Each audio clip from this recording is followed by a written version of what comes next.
എല്ലാവർക്കും ലണ്ടൻ വിശേഷങ്ങൾ എക്സിബിഷൻ്റെ കേരളത്തിലെ യാത്രയിലേക്ക് സ്വാഗതം. അപ്പോൾ നമ്മൾ ഊട്ടിയിൽ പോയതിന് ശേഷം ഊട്ടിയിൽ നിന്ന് വെല്ലിംഗ്ടൺ കണ്ടോൺമെൻറ്റ് ബോർഡ് എന്ന് പറഞ്ഞിട്ടുള്ള ബോർഡ് നിങ്ങൾ കണ്ടു കാണുമായിരിക്കും. അപ്പോൾ അവിടെ നിന്ന് നമ്മൾ മേട്ടുപ്പാളയത്തിലോട്ടാണ് പോയത്. കോഴിക്കോട്, വയനാട്, ഊട്ടിയിൽ നിന്ന് നമ്മൾ ചുരം ഇറങ്ങി മേട്ടുപ്പാളയത്ത് വന്ന് താമസിച്ച് മേട്ടുപ്പാളയത്ത് റൂം എടുത്ത് താമസിച്ച് റൂമിൽ നിന്ന് നമ്മൾ പിറ്റേ ദിവസം പോയ സ്ഥലം ബ്ലാക്ക് തണ്ടർ എന്ന് പറഞ്ഞിട്ടുള്ള നമ്മുടെയൊക്കെ ചെറുപ്പത്തിൽ വളരെയധികം നൊസ്റ്റാൾജിക് ആയിട്ടുള്ള ഒരു മെമ്മറീസ് ഒക്കെ ഉള്ള ഒരു പാർക്കാട്ടോ ഇത്.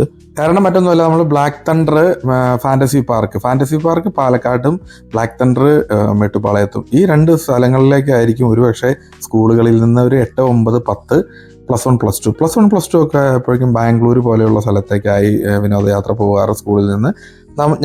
എൻ്റെയൊക്കെ ചെറുപ്പത്തിൽ നമ്മൾ പോയിട്ടുള്ളത് ഫാൻറ്റസി പാർക്ക്, പിന്നെ ബ്ലാക്ക് തണ്ടറിൽ ഞങ്ങൾ ഫാമിലി ആയിട്ട് ഇത്തവണ പോയി കളയാമെന്ന് കരുതിയിട്ട് അവിടെ എത്തി, ടിക്കറ്റ് എടുത്തു.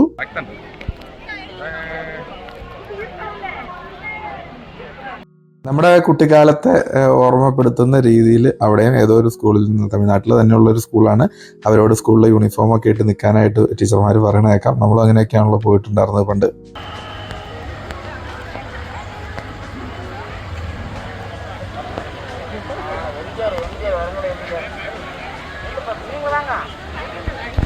വീഡിയോ കാണുന്ന പുതിയ തലമുറയ്ക്കൊക്കെ തോന്നിക്കാണാം, വീഗാലാൻഡ് ഒന്നും വന്നില്ലെന്ന് വെച്ച് കഴിഞ്ഞാൽ. വീഗാലാൻഡ് എന്ന് പറഞ്ഞിട്ട് ഒരു പാർക്കിനെ കുറിച്ചൊന്നും ഞങ്ങളുടെയൊക്കെ ചെറുപ്പത്തിൽ ഞങ്ങളൊന്നും ചിന്തിച്ചിട്ട് പോലുമില്ല. കേരളത്തിൽ ഇങ്ങനെ ഒരു വാട്ടർ തീം പാർക്ക് ഇത്രയും വലുതുണ്ടായി വരുമെന്നൊന്നും നമുക്കറിയില്ല കേട്ടോ.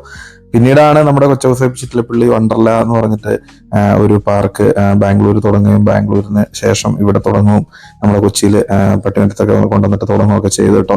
അപ്പോൾ അവിടെയൊക്കെ പോകാനായിട്ട് നമുക്ക് സാധിച്ചു അതിനുശേഷം. പക്ഷേ ഇപ്പോൾ ഈ തവണ വന്നു കഴിഞ്ഞപ്പോൾ ഞങ്ങൾ ബ്ലാക്ക് തണ്ടറിൽ ആ പഴയ പ്രൗഢിയൊക്കെ ഉണ്ടോയെന്ന് അറിയാമെന്ന് കരുതിയിട്ട് ബ്ലാക്ക് തണ്ടറിലോട്ടാണ് നമ്മൾ ആദ്യം പോയത്. ആസ് യൂഷ്വൽ ഏതൊരു വാട്ടർ തീം പാർക്കിൽ പോയി കഴിഞ്ഞാലും നമ്മൾ രാവിലെ ഉള്ള സമയത്ത് മുഴുവൻ റൈഡുകളിൽ കയറുകയും എൻജോയ് ചെയ്യുകയും ചെയ്യുക. ഉച്ചയ്ക്ക് ശേഷം നമ്മൾ വെള്ളത്തിൽ വാട്ടറായിട്ട് വെള്ളത്തിലുള്ള കളികൾ, മീൻസ് വെള്ളത്തിലുള്ള റൈഡുകളിലോ അല്ലെങ്കിൽ ഈ പറഞ്ഞ പോലെ സ്റ്റെപ്പ് ആൻഡ് സ്ലൈഡ് എന്നൊക്കെ പറഞ്ഞിട്ടുള്ള സംഭവങ്ങളുണ്ടല്ലോ, അതിലൊക്കെ കയറുക എന്ന് പ്ലാൻ ചെയ്തിട്ട് തന്നെയാണ് പോയത്. മറ്റൊന്നല്ല, നനഞ്ഞു കഴിഞ്ഞ് കഴിഞ്ഞാലും ഇങ്ങനെയുള്ള ഇലക്ട്രിക്കൽ റൈഡുകളിലൊന്നും അവർ അലോ ചെയ്യില്ല. ഫാബിക്കുട്ടന് വേണ്ടിയിട്ട് ഒരു ഏരിയ തന്നെ കുട്ടികൾക്ക് വേണ്ടിയിട്ടുണ്ട്. അപ്പോൾ ഞാനും ഫാബിയനും ഈ പറഞ്ഞ ഏരിയസിലൊക്കെ പോയിട്ട് കുട്ടികൾക്ക് വേണ്ടിയിട്ടുള്ള കുതിരവണ്ടി, അങ്ങനെ ഇപ്പം നമ്മൾ UK ഇവിടെ വെച്ചിട്ട് ലെഗോലാൻഡിൽ പോയപ്പോൾ ഉണ്ടായിരുന്ന പോലെ തന്നെ കുട്ടികൾക്ക് വേറെ ഒരു ഭയങ്കരമായിട്ടുള്ള സെഷൻ ബ്ലാക്ക് തണ്ടറിൽ ഇപ്പോഴും ഉണ്ട്. പക്ഷെ ഇതൊക്കെ ഒരു 10-20 കൊല്ലം മുമ്പ് ഞങ്ങൾ പോണ സമയത്ത് ഉള്ളതിനെ മെയിൻറ്റെയിൻ ചെയ്ത് കൊണ്ടുപോകാനാണ് അവരിപ്പോഴും ചെയ്യണത്. പുതുതായിട്ടൊരു റൈഡ് വന്നതായിട്ട് നമുക്ക് ഫീൽ ചെയ്യുന്നില്ല. കാരണം എന്താണെന്ന് വെച്ച് കഴിഞ്ഞാൽ എല്ലാം നല്ല പഴക്കം ചെന്ന റൈഡുകളായിരുന്നു എന്നുള്ളതാണ് അതിൻ്റെ ഒരു പ്രത്യേകത. അതോ ഇനി നമ്മൾ വിദേശ രാജ്യങ്ങളിൽ പോയിട്ട് വിദേശത്തെ ലെവലിലേക്കുള്ള നമ്മുടെ എക്സ്പെക്ടേഷൻ അങ്ങനെ ആയി മാറിയതാണോ എന്ന് വെച്ച് കഴിഞ്ഞാൽ ചിലപ്പോൾ പറയാൻ പറ്റില്ല കേട്ടോ. എന്തായാലും നമുക്കൊരു പഴമ ഫീൽ ചെയ്തു ഈ ബ്ലാക്ക് തണ്ടറിൽ കേട്ടോ. നമുക്ക് അവിടെ ഈ കുട്ടികളുടെ റൈഡിലൊക്കെ നമുക്ക് ശരിക്കും ഒരു ഫീൽ ചെയ്ത്, ഇപ്പം നമ്മൾ വിദേശത്ത് ഇവിടെ യൂറോപ്പിൽ വന്നതിന് ശേഷം നമ്മളിവിടെ ഓരോ ആവശ്യങ്ങൾക്ക് പോകുമ്പോഴും ഓരോ പാർക്കിൽ പോകുമ്പോഴും കുട്ടികളുടെ സുരക്ഷയ്ക്ക് വേണ്ടിയിട്ട് അവർ ഒരു മുൻകരുതൽ കൊടുക്കുന്നുണ്ട്. ആ സീറ്റ് ബെൽറ്റും എക്സ്ട്രാ ഒരു പ്രൊട്ടക്ഷന് വേണ്ടിയിട്ടുള്ള ഇന്റർലോക്കിംഗ് ഒക്കെ സംവിധാനം. അപ്പോൾ പല റൈഡുകളിലും കുട്ടികൾക്കുള്ളതിൻ്റെ അകത്ത് അങ്ങനെ ഒരു സീറ്റ് ബെൽറ്റ് ഒന്നും അവിടെ കണ്ടില്ല. മുതിർന്നവർക്ക് ഇപ്പം ഡിയോണയൊക്കെ കയറുന്ന ഇങ്ങനെയുള്ള റൈഡുകളിലൊക്കെ ഇതിനൊക്കെ സീറ്റ് ബെൽറ്റ് ഇട്ടില്ലെങ്കിൽ എപ്പോൾ പോകുന്നു എന്ന് ചോദിച്ചാൽ മതിയല്ലോ അല്ലേ. അപ്പോൾ ഇതിലൊക്കെ നല്ല സുരക്ഷിതമാണ്. പക്ഷേ ഇതൊക്കെ വളരെ കുഞ്ഞിതാണ്. ഇപ്പോൾ വീഗാലാൻഡിലെ വെച്ച് നോക്കുമ്പോൾ വീഗാലാൻഡിൽ ഇതിൻ്റെ ഒരു 10 ഇരട്ടിയെങ്കിലും ഹൈറ്റുള്ള ഒരു റൈഡാണ് ഉള്ളത്. കണ്ടോ, ഈ ഇരിക്കുന്ന കുട്ടികൾക്ക് ഇരിക്കുന്ന ഈ സ്വിങ് ഇങ്ങനെയുള്ള ഇതിൻ്റെ അകത്തൊന്നും ഒരു സീറ്റ് ബെൽറ്റ് ഇല്ല കുട്ടികൾക്ക്. അതെന്തുകൊണ്ടാണ് അവർ കൊടുക്കാത്തതെന്ന് വെച്ച് കഴിഞ്ഞാൽ അറിയില്ല. കാരണം ആ ഒരു പഴയ ഒരു സെറ്റപ്പിൽ നിന്ന് അവരാരും മാറിയിട്ടില്ല എന്നുള്ളതാണ് അതിൻ്റെ ഒരു പ്രത്യേകത. നമുക്ക് അവിടെ നമ്മൾ ഓരോ റൈഡുകളിലും കുട്ടികളെ കൊണ്ടുവന്ന് ഇരുത്ത് കഴിയുമ്പോൾ നമുക്കൊരു പേടി തോന്നുന്നുണ്ട്. കാരണം ദൈവമേ ഇവർ വീഴുവോ. പക്ഷേ അവർക്ക് അതൊന്നും ഒരു പ്രശ്നമല്ല. കാരണം നമ്മൾ മെയിൻലി ഉണ്ടോ കുട്ടികൾക്ക് പിടിച്ചിരിക്കാനായിട്ട്, അല്ലെങ്കിൽ കുട്ടികൾ ഇപ്പോൾ നമ്മളിവിടെ 1-2 വാട്ടർ തീം പാർക്കുകളിൽ പോയി, ഇവിടെയൊക്കെ പോകുമ്പോൾ കുട്ടികൾ ഇരുന്ന് കഴിഞ്ഞ് കഴിഞ്ഞാൽ മടിയിലോട്ടൊരു സീറ്റ് ബെൽറ്റിൻ്റെ ഒരു ബാറ് വന്നിട്ട് അങ്ങ് ലോക്കാവുക. സീറ്റ് ബെൽറ്റ് ഇല്ലാത്ത കണ്ടീഷനിൽ നമുക്ക് പിന്നീട് അവിടെ നിന്ന് അനങ്ങാൻ പറ്റില്ല. ആ റൈഡ് അത്രയും ഇൻ്റർലോക്ക്ഡാണ്. ഈ കുതിരസവാരിക്കകത്ത് ഇരിക്കുന്നിടത്തൊക്കെ സീറ്റ് ബെൽറ്റ് ഉണ്ടാവും, പുറകോട്ടേക്ക് മറിഞ്ഞു പോകാതിരിക്കാൻ വേണ്ടിയിട്ട്. ലെഗോലാൻഡിൽ പോയി മറ്റുള്ള സഫാരി പാർക്കുകളിലൊക്കെ പോകുമ്പോൾ നമ്മൾ ഫീൽ ചെയ്തിട്ടുണ്ട്. ബട്ട് ഇവിടെ ഒന്നും അങ്ങനെ ഒരു സംഭവം സുരക്ഷയെക്കുറിച്ചിട്ട് നമുക്ക് ഒത്തിരി വീക്കാണ് കുട്ടികൾ. പക്ഷേ ഈ റൈഡുകളെല്ലാം നമുക്ക് എൻജോയ് ചെയ്യാനായിട്ട് സാധിച്ചു എന്നുള്ളതാണ്. അതുപോലെ കുഞ്ഞു കുട്ടികൾക്ക് നമുക്ക് വിദേശത്ത് കണ്ടിരിക്കുന്ന ഒരു സംഭവം എന്താണെന്ന് വെച്ച് കഴിഞ്ഞാൽ പേരൻസിനും അവരുടെ കൂട്ടത്തിൽ അവരെ ഹോൾഡ് ചെയ്ത് പിടിച്ചിരിക്കാനായിട്ട് സാധിക്കും. അങ്ങനെ നമ്മൾ കുട്ടികൾക്ക് വേണ്ടിയിട്ടുള്ള റൈഡുകളിൽ മുതിർന്നവരും കയറി ഈ പറഞ്ഞ റോളർ കോസ്റ്ററിലൊക്കെ നമുക്ക് ഓരോ ഇൻഡിവിജ്വലിനും കയറാനായിട്ട് സാധിക്കും. അത് കുട്ടികൾക്ക് വേണ്ടിയിട്ട് സെപ്പറേറ്റ് ഉള്ളതല്ല. എന്നാൽ വിദേശ രാജ്യങ്ങളിൽ ഇങ്ങനെയുള്ള ഈ റോളർ കോസ്റ്റർ പോലുള്ളതിനകത്ത് കുട്ടികളെ അവർ അനുവദിക്കാറില്ല. ഇവിടെ നമ്മുടെ കുട്ടികളെ അവർ അനുവദിക്കുന്നുണ്ടായിരുന്നു കേട്ടോ. അപ്പോൾ അത് കുറച്ചുകൂടെ ഒരു എൻജോയ് ചെയ്യാനായിട്ട് സാധിച്ചു എന്നുള്ളത് സത്യമാണ്. രാവിലെ തുടങ്ങുന്ന സമയം മുതൽ ഒരു ഉച്ച 1 മണി വരെ അല്ലെങ്കിൽ ഒരു 2 മണി വരെ നമുക്ക് എൻജോയ് ചെയ്യാൻ പാകത്തിനുള്ള അത്രയധികം റൈഡുകൾ കുട്ടികൾക്കായിട്ടുണ്ട് എന്നുള്ളത് വളരെ ഒരു അഡ്വാൻറ്റേജ് ആണ്. പിന്നെ ക്യൂ നിൽക്കുന്നത് അത്രയധികം നമുക്ക് ക്യൂ നിൽക്കേണ്ടതായിട്ട് വന്നിട്ടില്ല. വിദേശത്ത് നമ്മൾ വന്നു കഴിഞ്ഞപ്പോൾ ഒരു പാർക്കിലൊക്കെ നമ്മൾ പോണ സമയത്ത് ക്യൂ എത്ര മിനിറ്റ് നിങ്ങൾ നിൽക്കണം ഈ ഒരു റൈഡിന് വേണ്ടിയിട്ടെന്ന് അവർ കാണിക്കും കേട്ടോ. വെയിറ്റിംഗ് ടൈം നമ്മളെ കാണിക്കും. പിന്നീട് ഞങ്ങളുടെ ചെറുപ്പത്തിൽ ഏറ്റവും താല്പര്യവും എന്താ പറയണേ ഇൻട്രസ്റ്റഡ് ആയിട്ട് ബ്ലാക്ക് തണ്ടറിൽ പോയപ്പോൾ നമ്മൾ എൻജോയ് ചെയ്തൊരു സംഭവമാണ് ഈ ഡാഷിങ് കാറ്. പക്ഷേ ഇപ്പോഴത്തെ അതിൻ്റെ അവസ്ഥ കണ്ടിട്ട് ഭയങ്കര പരിതാപകരമായിട്ട് തോന്നി. നിങ്ങൾ നോക്കിക്കഴിഞ്ഞാൽ കാണാൻ പറ്റും കാറുകളൊക്കെ ഇടിച്ച് കേടായിട്ടുള്ള കാറുകൾ റിപ്പയർ മെയിൻ്റനൻസും ചെയ്യാതെ അതിൻ്റെ സൈഡിൽ കൂട്ടിയിട്ടേക്കണേ കേട്ടോ. ഞാൻ അതുകൊണ്ടാണ് പറഞ്ഞത് മേട്ടുപ്പാളയത്ത് ഒത്തിരി വ്യത്യാസങ്ങൾ വന്നു എന്ന് വേണമെങ്കിൽ പറയാം. പക്ഷേ ബ്ലാക്ക് തണ്ടർ പഴയ ബ്ലാക്ക് തണ്ടറിനേക്കാളും 10 മടങ്ങ് താഴോട്ടാണ് പോയിട്ടുള്ളത്. ആയിരക്കണക്കിന് ടൂറിസ്റ്റുകൾ അവിടെ ഡെയിലി വരുന്നുണ്ട്. പക്ഷേ എന്നിട്ടും അവരിതൊന്നും മെയിൻ്റനൻസ് ചെയ്യുന്നില്ല എന്നുള്ളത് സങ്കടകരമായിട്ടുള്ളൊരു കാര്യം കേട്ടോ. കാരണം ആകെ ഒരു 4 കാറ് വിട്ടിട്ടുണ്ട്. 2-3 കാർ കേടായിട്ട് അതിന് കുത്തിച്ചാരി വെച്ചേക്കും അവിടെ. അത് റിപ്പയർ ചെയ്യാനോ അതിൻ്റെ ബാറ്ററി ചേഞ്ച് ചെയ്യാനോ അല്ലെങ്കിൽ അതിൻ്റെ ഇതൊന്നും ചെയ്യാനോ കേട്ടോ ആകെ കണ്ട ഒരു പുതിയ റൈഡ് വന്നത്. അത് ഇൻസ്റ്റാളേഷൻ നടക്കുന്നുള്ളൂ. എന്താ ചെയ്യുക? അത്രയ്ക്കധികം വല്ലാത്തൊരു ഇത് ഫീൽ ചെയ്തു. ചില സ്ഥലങ്ങളിൽ ചില റൈഡുകളിലൊക്കെ ചെന്ന് കഴിഞ്ഞപ്പോൾ ഇത്ര പഴയ റൈഡുകൾ വെച്ചിട്ടാണ് ഇവർ ഇതിനെ ഓടിക്കുന്നത്. അതിൽ നിന്ന് ലഭിക്കുന്ന പൈസയെ അവിടെ തന്നെ മെയിൻ്റനൻസ് ചെയ്ത് അവരുടെ തൊഴിലാളികൾക്ക് നല്ല ശമ്പളവും കൊടുക്കാനായിട്ട് സാധിക്കുകയാണെങ്കിൽ വളരെയധികം ടൂറിസ്റ്റുകൾ അങ്ങോട്ടൊക്കെ ചെല്ലില്ലേ. വീഗാലാൻഡൊക്കെ ഈ ഒരു കാര്യത്തിൽ വീഗാലാൻഡൊക്കെ എക്സ്ട്രാ ഓർഡിനറി എന്ന് വേണമെങ്കിൽ നമുക്ക് പറയാം. കൂടാതെ നിങ്ങൾ നോക്കിക്കഴിഞ്ഞാൽ കാണാൻ പറ്റും നമ്മൾ ഒരു 4-5 ആളുകൾക്ക് വേണ്ടിയിട്ട് അവർ ഒരു റൈഡ് ഓടിക്കുകയാണ്. ഇതെല്ലാം ലോസാണ്. ശരിക്കും പറഞ്ഞു കഴിഞ്ഞാൽ എന്താ പറയുക, ഒരു പ്ലാനിങ് ഇല്ലാത്ത ഒരു മാസ്റ്റർ പ്ലാനിങ് ഇല്ലാത്ത രീതിയിലാണ് അവിടുത്തെ ഓരോ പരിപാടികളും നടക്കുന്നത് കേട്ടോ. നമ്മുടെ കേരളത്തിലെ സെറ്റപ്പ് വെച്ച് നോക്കുമ്പോൾ നമുക്ക് ഇവിടെ ഇതൊരു വീഗാലാൻഡ് തന്നെയാണ് ബെസ്റ്റ്. നമ്പർ 1 എന്ന് നമുക്ക് വേണമെങ്കിൽ പറയാം. വീഗാലാൻഡും വണ്ടർലയൊക്കെ തന്നെയാണ് അടിപൊളി. പക്ഷേ എങ്കിൽ ഈ പറഞ്ഞ പോലെ നമ്മൾ തമിഴ്നാട്ടിൽ നമ്മളെ ചെറുപ്പത്തിലൊക്കെ നമ്മൾ പോയിട്ടുള്ള ഒരു സ്ഥലത്തൊന്ന് കുട്ടികളെ അവരെ കൊണ്ടുപോയി കാണിച്ചു കൊടുക്കാമെന്നൊക്കെ കരുതിയിട്ടാണ് ശരിക്കും പറഞ്ഞു കഴിഞ്ഞാൽ നമ്മൾ ഇത്തവണ ബ്ലാക്ക് തണ്ടർ ചൂസ് ചെയ്തത്. ബട്ട് ഒന്നാമത് ചൂടുകാലമാണ്. തമിഴ്നാട്ടിൽ നമ്മളെക്കാളും ചൂടുണ്ടല്ലോ കുറച്ചുകൂടെ. അപ്പോൾ ആ ഒരു ചൂടും എന്താ പറയണേ മൊത്തത്തിൽ വെറുത്ത് പോയി ആദ്യത്തെ 1-2 റൈഡിൽ. പക്ഷെ വെള്ളത്തിൽ ചാടി കഴിഞ്ഞപ്പോൾ ഉണ്ടായ നിരാശകളെല്ലാം മാറിയിട്ടോ. കാരണം വെള്ളത്തിലോട്ടുള്ള റൈഡുകളിൽ ഇറങ്ങിയതിന് ശേഷം പിന്നീട് നമ്മൾ വൈകുന്നേരം ആയത് അറിഞ്ഞില്ല.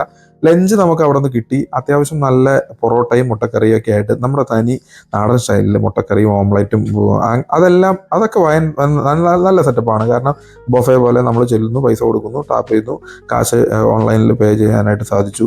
അതുപോലെ തന്നെ അത് വാങ്ങി നമ്മൾ അവിടെ പോയിരുന്ന് കഴിക്കാൻ ഇൻഡിവിജ്വലായിട്ട് ഓരോരുത്തർക്കും അതിന് പ്രൈവസി ഉണ്ട്. അതുപോലെ തന്നെ കൈ കഴുകാനായിട്ടുള്ള സംവിധാനങ്ങൾ ധാരാളമായിട്ടുണ്ട്, ടോയ്ലറ്റ് സംവിധാനങ്ങളുണ്ട്. ഇതൊക്കെ വെച്ച് നോക്കുമ്പോൾ അതൊക്കെ നല്ല നീറ്റ് ആൻഡ് ഐഡിയ ആയിട്ട് തന്നെ ഞങ്ങൾക്ക് ഫീൽ ചെയ്തു. പിന്നീട് ഇങ്ങനെയുള്ള ഈ വാട്ടറിലെ വെള്ളത്തിൻ്റെ അകത്തുള്ള ഓരോ റൈഡുകളിൽ സെക്യൂരിറ്റീസ് ഉണ്ട്. എല്ലാം നല്ല സുരക്ഷിതമായിട്ട് തന്നെ കേട്ടോ. നമുക്കതൊന്നും ഫീൽ ചെയ്തില്ല. പിന്നീട് ഈ പറഞ്ഞ ഇങ്ങനെയുള്ള ട്യൂബുകൾ നമ്മൾ പോകുന്നുണ്ടല്ലോ, അതിൻ്റെ അകത്തൊരു ഫാമിലിക്ക് മൊത്തം 4 പേർക്ക് പോകാൻ പാകത്തിനുള്ള ഒരു 4 പേർക്ക് ഇരുന്നിട്ട് ബലൂണിൻ്റെ അകത്ത് ഇങ്ങനെ ഇരുന്നിട്ട് പോകാവുന്ന ഒരു വലിയ റൈഡുണ്ട്. ആ റൈഡിൻ്റെ അകത്ത് പോയപ്പോൾ അതിൻ്റെ ഈ പറഞ്ഞ എൻ്റെ സൈഡൊക്കെ പൊട്ടിപ്പൊളിഞ്ഞ് ഈ പറഞ്ഞ പോലെ ഫൈബർ പ്ലാസ്റ്റിക് ഇങ്ങനെ മുകളിലോട്ട് പ്രൊജക്റ്റ് ചെയ്ത് അതിലൊക്കെ കാലും കൈക്കൊക്കെ തട്ടിക്കഴിഞ്ഞാൽ മുറിയുന്ന ഒരു രീതിയിലൊക്കെ ശരിക്കും മെയിൻ്റനൻസിൻ്റെ കുറവ്, അപര്യാപ്തത നമുക്ക് ആ ഒരു ബ്ലാക്ക് തണ്ടറിൽ കാണാനായിട്ട് സാധിച്ചു. ബട്ട് എൻജോയബിൾ ആയിരുന്നു എന്ന് വേണമെങ്കിൽ പറയാം. ഇതെല്ലാം കഴിഞ്ഞതിന് ശേഷം ഭയങ്കരമായിട്ടുള്ള ഒരു സെറ്റപ്പ് സംഭവം ബ്ലാക്ക് തണ്ടറിൽ നമുക്ക് ഫീൽ ചെയ്തത് എന്താണെന്ന് വെച്ച് കഴിഞ്ഞാൽ വാട്ടർ ഡാൻസും അതുപോലെ തന്നെ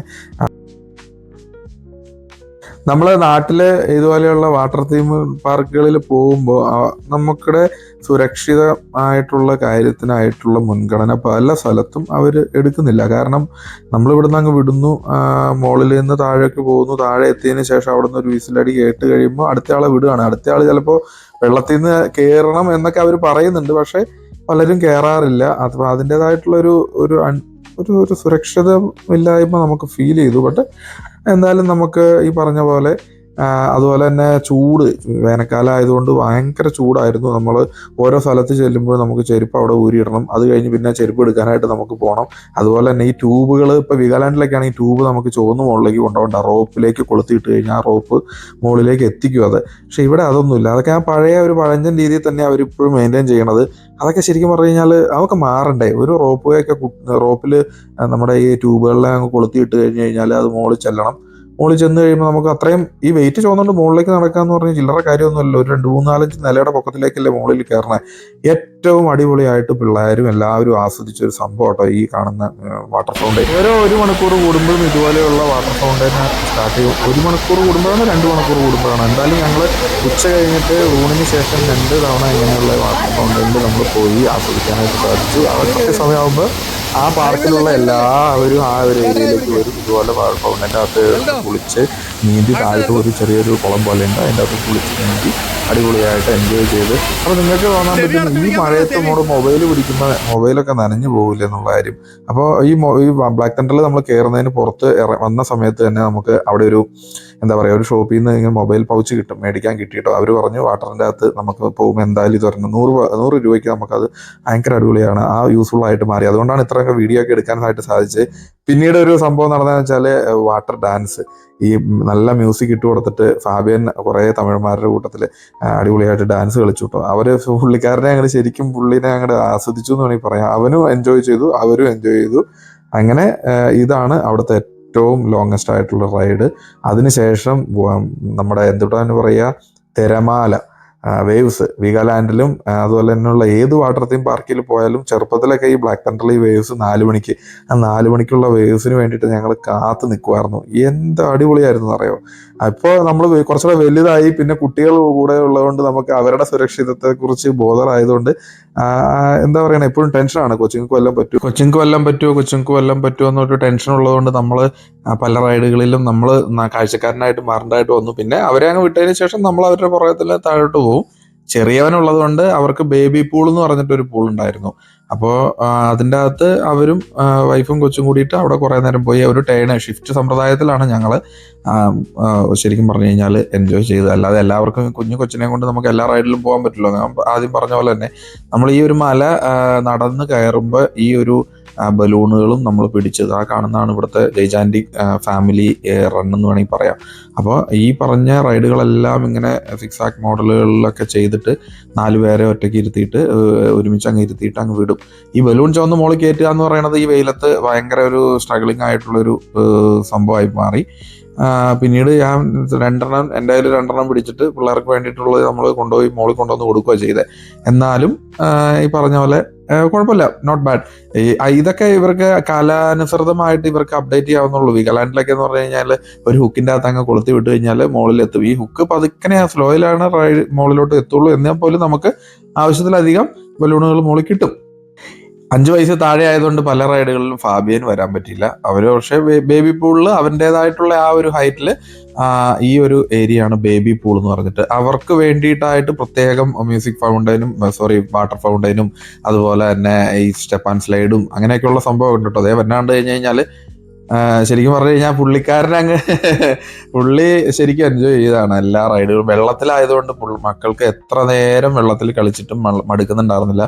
പോരണേക്ക് മുമ്പ് വീണ്ടും ഇതുപോലെയുള്ള ഇതാണ് ആ പറഞ്ഞിട്ടുള്ള ആദ്യം ഞാൻ പറഞ്ഞ ആ ടാങ്ക്, വേണമെങ്കിൽ ഒരു കുളം. ഈ കുളത്തിൽ നമ്മൾ പോയി അവിടെ അടുത്ത ട്രിപ്പ് എപ്പോഴാണ് വെള്ളം വരുന്നതെന്ന് പറഞ്ഞ് ഇങ്ങനെ കാത്തു നിൽക്കുമായിരുന്നു. സത്യം പറഞ്ഞു കഴിഞ്ഞാൽ എല്ലാ റൈഡിൽ ഓടി നടന്ന് മടുത്തു. അടുത്തതിന് ശേഷം ഇനി ഇത് അവസാനത്തെ ഈ വാട്ടർ ഇങ്ങനെ ഈ ഒരു കുളത്തിൽ താഴ്ത്തുനിന്ന് മുകളിലേക്ക് പമ്പ് ചെയ്ത് മുകളിലേക്ക് വെള്ളം ചാടിക്കും. ശക്തമായിട്ടുള്ള മഴ പെയ്യുന്ന ഒരു ഫീലിങ്സ് ആണ് നമുക്ക് അനുഭവിക്കുക. നമ്മുടെ തലയിലേക്കും മേത്തലേക്കും ഇതുപോലെ വല്ല മഴയത്ത് പോയിട്ട് നട്ടപ്പുറ വേനൽക്കാലത്ത് നാട്ടിൽ പോയി ഇതുപോലെയുള്ള ഒരു പാർക്കിലല്ലാതെ നമ്മൾ പോയി മഴ നനയാൻ പറ്റുമോ? മഴ കിട്ടുമോ നമുക്ക്? അപ്പോൾ ശരിക്കും പറഞ്ഞു കഴിഞ്ഞാൽ നാട്ടിലെ ആ ചൂടിനെ എല്ലാവരും ഈ ഒരു മഴയത്ത് പോയിന്ന് ആസ്വദിക്കുകയായിരുന്നു. മറ്റൊന്നുമല്ല, നമ്മൾ പോയ കാലം മെയ് മാസത്തിലായിരുന്നേ.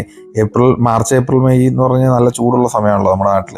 ആ ഒരു സമയത്ത് നമുക്ക് ശരീരം തണുപ്പിക്കാൻ പറ്റിയ ഒരു സംഭവം ഇങ്ങനെയുള്ള ഏതെങ്കിലും ഒരു വാട്ടർ തീം പാർക്കിൽ പോവുക എന്നുള്ളതാണ്. ആയതുകൊണ്ട് തന്നെ നമ്മൾ പോയി എന്നുള്ളൂ. കൊച്ചുങ്ങളൊക്കെ ശരിക്കും പറഞ്ഞു കഴിഞ്ഞാൽ എൻജോയ് ചെയ്തു. വെള്ളത്തിൽ കളിക്കാനും വെള്ളത്തിൽ കുളിക്കാനും സുരക്ഷിതമായിട്ടുള്ള ഒരു ഹൈറ്റ് ആണല്ലോ ഉള്ളൂ. അതൊക്കെ തന്നെയാണ് ഏറ്റവും വലിയൊരു ഹാപ്പി. സേഫായിട്ട് കളിക്കാം. കാരണം ഫാബിയനൊക്കെ ശരിക്കും പറഞ്ഞു കഴിഞ്ഞാൽ ഇവിടെ ഈ തണുപ്പ് രാജ്യത്ത് കിടന്നിട്ട് കഴിഞ്ഞ് കൃത്യമായിട്ടൊരു വെള്ളത്തിലോ തോടൊന്നും ഇല്ലല്ലോ. നമ്മൾ ആദ്യത്തെ ഡാൻസിന്റെ ബാക്കിയാട്ടോ. അപ്പോൾ ഫാബിക്കുട്ടനെ അവന്മാരെ വട്ടത്തിൽ വളഞ്ഞ് എല്ലാവരും അടിപൊളിയായിട്ട് നല്ല അടിപൊളി പാട്ടൊക്കെ ഇട്ടിട്ട് ചേട്ടന്മാര് അവന്മാർക്ക് വേണ്ടിയിട്ട് എല്ലാം ചെയ്തു കൊടുത്തിട്ട് അവര് ശരിക്കും തന്നെ ഡാൻസ് ചെയ്യാനായിട്ട് അവസാനം ഒരു കൂളിംഗ് ഗ്ലാസ് ഒക്കെ വെച്ച് കൊടുത്തവര്.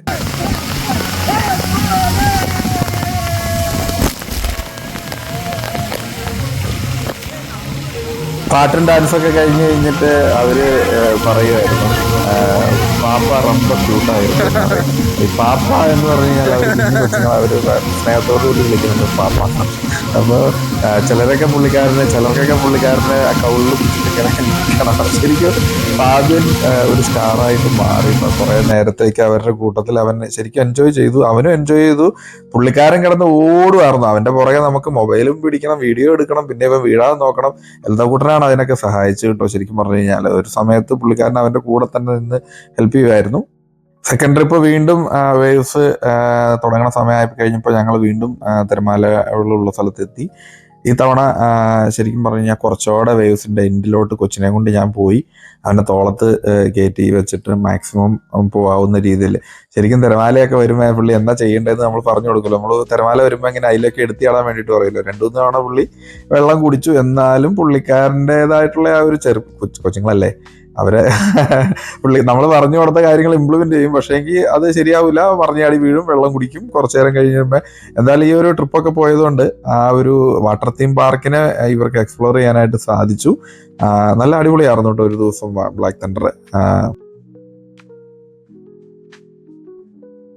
അപ്പൊ നിങ്ങൾ ബ്ലാക്ക് തണ്ടറിൽ പോയിട്ടുണ്ടെങ്കിൽ നിങ്ങളുടെ എക്സ്പീരിയൻസ് എന്തൊക്കെയായിരുന്നു എന്ന് വല്ല കമന്റൊക്കെ ആയിട്ട് രേഖപ്പെടുത്തുവാണെങ്കിൽ നന്നായിരിക്കും. നമ്മൾ 2000 മുമ്പ് 98 ബ്ലാക്ക് തണ്ടറിൽ ഇതിനു മുമ്പ് പോയിട്ടുള്ളത്. അപ്പൊ അത്രയും വർഷങ്ങൾക്ക് ശേഷം നമ്മൾ മേട്ടുപ്പാളയത്ത് പോയി ബ്ലാക്ക് തണ്ടറിൽ ഒന്ന് പോയി കഴിഞ്ഞ് കഴിഞ്ഞപ്പോൾ ആ ഒരു സംഭവം അവിടെ അവരുടെ കാഴ്ചപ്പാടിൽ അത് വിജയകരമായിട്ടാണ് റൺ ചെയ്യുന്നത്. ഇപ്പൊ നിങ്ങൾ നോക്കിക്കഴിഞ്ഞാൽ കാണാൻ പറ്റും. ഇതിൻ്റെ അകത്തൊക്കെ ചില സ്ഥലത്തൊക്കെ അത് കേടുകൾ വന്നിട്ടുണ്ട്. പിന്നെ നമ്മുടെ കൊച്ചിന് ഇത്രയും കുഞ്ഞു കൊച്ചാണെങ്കിൽ പോലും അത്രയും പൊക്കത്തിൽ പോയിട്ട് അവിടെ നിന്ന് വന്ന് വെള്ളത്തിൽ ചാടി കുളിക്കാനും വെള്ളത്തിലേക്ക് പോകാനും നിങ്ങൾ നോക്കിക്കഴിഞ്ഞാൽ കാണാൻ പറ്റും. മുങ്ങിപ്പോയി. അങ്ങനെ ഞങ്ങൾ അവിടുത്തെ പരിപാടിയൊക്കെ കഴിഞ്ഞ് പുറത്തിറങ്ങി തമിഴ്നാട്ടിലെ ഏറ്റവും ഫേമസ് ആയിട്ടുള്ള A2B എന്ന് പറഞ്ഞിട്ടുള്ള അടയാർ ഹോട്ടൽ, അവരുടെ ഹോട്ടൽ ഇതിൽ കയറി ഒരു മസാല ദോശയൊക്കെ കഴിച്ച് ഊത്തപ്പമൊക്കെ കഴിച്ച് നമ്മൾ നമ്മുടെ പാലക്കാട് ഹൈവേയിൽ കയറി. പിറ്റേ ദിവസം നമ്മുടെ കോളേജിൽ ഒരു ഫംഗ്ഷൻ നടക്കുന്നുണ്ട്. അതിനാൽ ഞങ്ങൾ ശരിക്കും പറഞ്ഞു കഴിഞ്ഞാൽ വൈകുന്നേരം തന്നെ അവിടെ നിന്ന് തിരിച്ച് വീട്ടിലോട്ട് പോരുമായിരുന്നു. അല്ലെങ്കിൽ ടയർഡാണ്, ശരിക്കും ടയർഡാണ്. എന്നിരുന്നാൽ പോലും നമ്മൾ റൂം എടുത്ത് അവിടെ നിൽക്കാനൊന്നും സാധിച്ചില്ല. പിറ്റേ ദിവസം നമ്മുടെ കോളേജിൽ ഞങ്ങളുടെ ഒരു അലൂമിനി ഏകദേശം 20 വർഷങ്ങൾക്ക് ശേഷം ഞങ്ങളൊരു പ്രോഗ്രാം സെറ്റ് ചെയ്തിട്ടുണ്ട് നാളെ. അതിന് വേണ്ടിയിട്ട് നമ്മൾ ശരിക്കും പറഞ്ഞു കഴിഞ്ഞാൽ അത്യാവശ്യം നല്ല സ്പീഡിൽ തന്നെയാണ് പാലക്കാട്. അടിപൊളി റോഡാണ് പാലക്കാട് നിന്ന് നമ്മുടെ കേരളത്തിലേക്ക് കയറി കഴിഞ്ഞ് കഴിഞ്ഞപ്പോൾ വാളയാർ ചുരവും അതുപോലെ തന്നെ വാളയാർ ചുരമല്ല, വാളയാറിൻ്റെ അവിടെയുള്ള ടണല്, ആ ടണലൊക്കെ എൻജോയ് ചെയ്ത് ഞങ്ങൾ കേരളത്തിലെ യാത്രകൾ തുടരും. മറ്റൊരു വിശേഷമായിട്ട് വീണ്ടും കാണാം. അപ്പോൾ ഈ പറഞ്ഞ പോലെ നാളത്തെ ഫംഗ്ഷൻ ഉള്ളത് കൊണ്ട് ഞങ്ങൾ ബ്ലാക്ക് തണ്ടറിൽ നിന്നും നേരത്തെ തന്നെ ഇറങ്ങി എന്ന് വേണമെങ്കിൽ, നേരത്തെ അല്ല, ഒരു 6 മണിയോട് കൂടി നമ്മൾ അവിടെ നിന്ന് ഇറങ്ങി. 5:30 ആകുമ്പോൾ അത് ക്ലോസ് ചെയ്യും. 6 മണിയാകുമ്പോൾ നമ്മൾ ഇറങ്ങി. കൃത്യമായിട്ട് അടിപൊളിയായിരുന്നു. എന്തായാലും ഒരു ദിവസം നമുക്ക് എൻജോയ് ചെയ്യാനായിട്ട് സാധിച്ചു.